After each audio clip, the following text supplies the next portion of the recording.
dans votre association Real Estate, vous avez établi un classement des 100 leaders de demain dans l'univers du bâtiment, du logement, de l'immobilier et de la haute technologie. C'est quoi le principe de ce classement? Ce classement qu'on a construit avec l'Institut Choiseul et son président Pascal Laureau avait pour but de répliquer un peu le classement des 40 leaders économiques de demain. Là, cette fois sur la thématique de la ville. Pourquoi la thématique de la ville? C'est que d'une part, l'immobilier et la ville sont un secteur qui a souffert un peu d'une image un peu sclérosée par le passé. Ce n'était pas là où se dirigeaient naturellement les talents, c'était la finance qui les absorbait, la nouvelle technologie, mais assez peu la ville. Et on voit qu'aujourd'hui, c'est une matière qui attire les talents. On a fait ce baromètre des 100 talents et 100. Il y en a beaucoup. 100 sur différents secteurs. Sur différents secteurs, mais on voit qu'il y a une vraie appétence et qu'il y a des talents qui rejoignent ce secteur.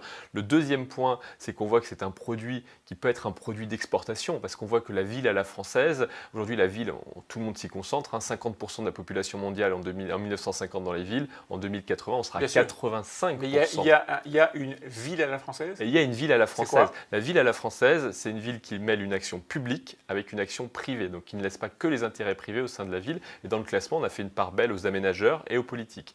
La ville à la française, c'est une ville qui ne vire pas dans le tout sécuritaire, dans le contrôle. Et donc la ville à la française, c'est celle qui permet d'avoir un intérêt public et un intérêt privé et avoir une protection, je dirais, de la vie privée.